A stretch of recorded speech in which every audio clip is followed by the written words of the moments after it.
Today I'm sitting down with my father, asking him a few questions about how his life was in, I wouldn't say segregation, but a segregated area in his high school.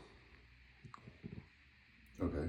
What do you want to know? So how was the everyday life in the circumstance of going to school somewhere where you feel like not everybody wanted you to be there, like not everybody felt like you belong?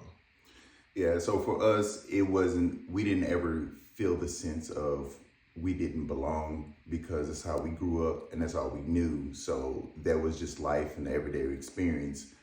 And when we say segregated times, it wasn't, everything wasn't totally segregated. Like we played sports together, we went to school together.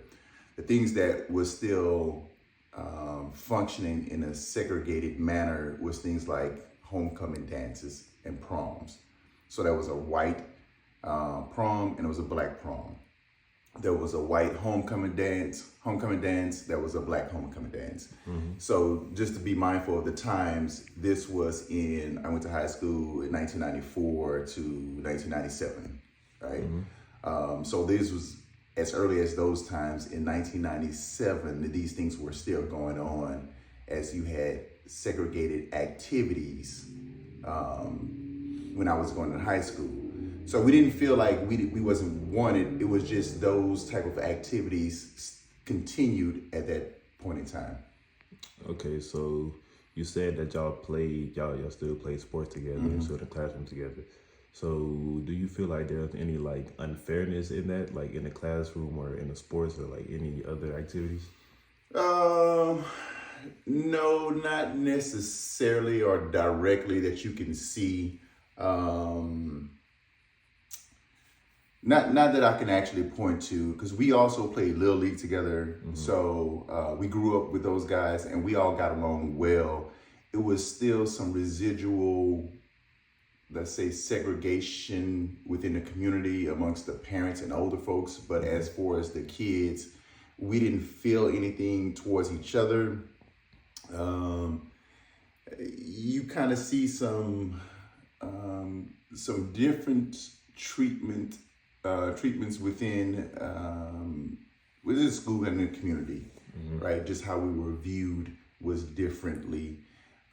So small things like that, but the overall arching thing, we didn't feel anything too much from a segregation from those different activities. It was just the lingering effects of like the Jim Crow era that was still happening in Eunice, Louisiana.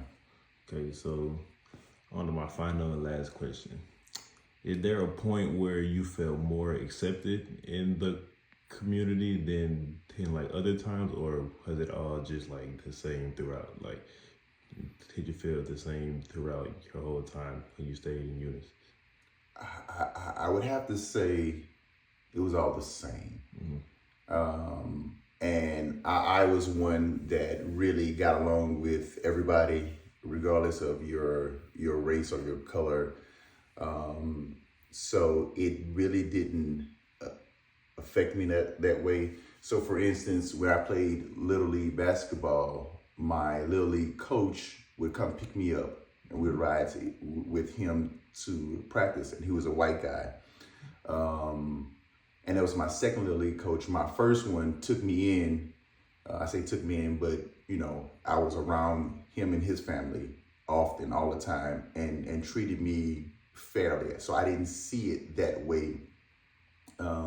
As you got a little older, you started recognizing certain differences of how, you know, differential treatment.